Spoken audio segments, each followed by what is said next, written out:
Videomu izleyen herkese merhabalar. Sibel Yalçın'ın mutfağına hoş geldiniz. Bugün birlikte içi bal kabaklı, üzeri kırıntılı muffin kek hazırlayacağız.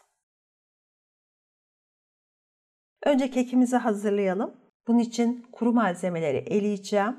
Kuru malzemelerimiz un, kabartma tozu, vanilya, tuz, 1 çay kaşığı da kabak turtası baharatı. Kabak turtası baharatını bir önceki videomda sizlerle paylaşmıştım. Bu videonun sonunda da yine size linkini vereceğim. Görseline tıkladığınızda tarifine ulaşabilirsiniz. Bu baharatla birkaç tane tarif paylaşacağım sizlerle. Baharat çok farklı bir lezzet veriyor. O yüzden denemenizi tavsiye ederim. 2 tane büyük boy yumurtam var. 1 su bardağı toz şekeri yavaş yavaş ilave ederek yumurta ve şekeri karıştırıyorum. Yumurta oda sıcaklığında olacak.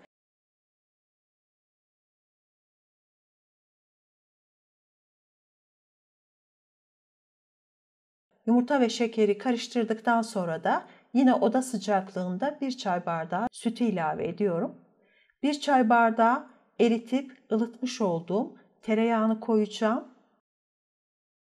En son olarak da 1 su bardağı bal kabağı püresi ilave ediyorum.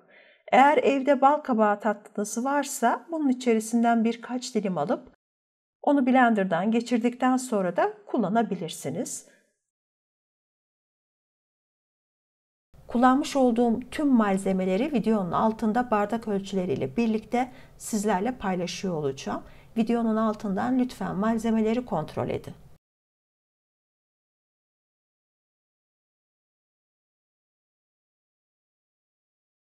Kuru malzemenin ortasını açtım. İçine sıvı malzemeyi boşaltıp mikserle karıştırıyorum.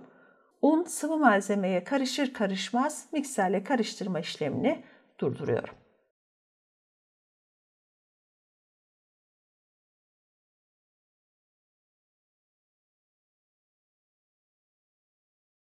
Muffin kalıplarının içine hazırladığım karışımı paylaştıracağım. İsterseniz benim gibi kağıt muffin kalıbı kullanabilirsiniz veya silikon, teflon muffin kalıplarının içerisini yağlayarak da kullanabilirsiniz. Eşit bir şekilde tüm malzemeyi paylaştırdım. Bu ölçüyle 12 adet muffin elde edeceksiniz. Kekleri paylaştırdık. Şimdi üzerinin kırıntısını hazırlıyoruz. Kırıntı içinde un, esmer toz şeker ve kabak turtası baharatını çatalla çok iyi bir şekilde karıştırın. Daha sonra da tereyağını ilave edip önce tüm malzeme karışana kadar çatalla, daha sonra da elinizle ufalayarak kırıntı elde edeceksiniz. Keki paylaştırdığımızda muffin kalıplarının içerisine 2 parmak kadar boşluk bıraktık. Çünkü hem kek çok kabarıyor hem de üzerine hazırladığımız kırıntıları koyacağız. Bu yüzden de kekin üzerinde bir mesafe olması gerekiyor. Kırıntı hazır. Çatalla karıştırdım. Şimdi elimle ufalıyorum. En son olarak da kırıntıyı tüm keklerin üzerine eşit olarak paylaştırıyorum.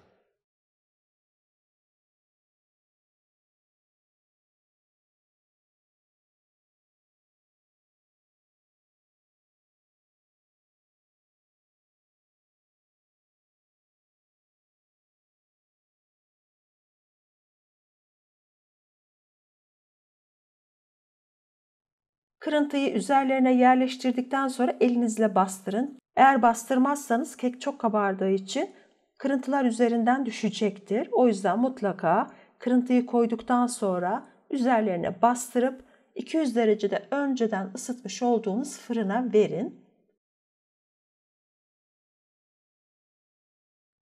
200 derecede fırınımı önceden iyice ısıtmıştım. Muffinleri fırına verdikten sonra dereceyi 190'a düşürüyorum.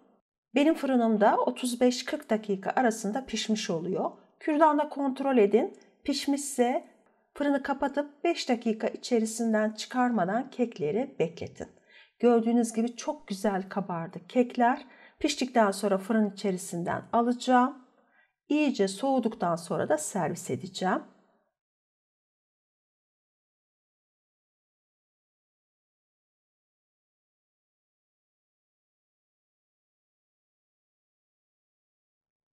Gördüğünüz gibi üzeri kırıntılı, içi bal kabaklı muffinler hazır.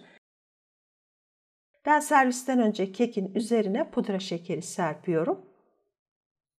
Hem kekin içerisindeki baharat, bal kabağı hem de kırıntının içindeki yoğun baharatla çok lezzetli bir muffin kek ortaya çıkıyor. Umuyorum sizler de çok beğenirsiniz bu keki. Yapıp yiyen herkese şimdiden afiyet olsun. YouTube kanalıma destek olmak isterseniz lütfen abone olup yanındaki zili tıklamayı unutmayın. Yapmış olduğunuz bu işlemlerin hiçbirisi ücretli değildir. Bir dahaki videoya kadar kendinize çok iyi bakın. Sağlıkla, sevgiyle kalın.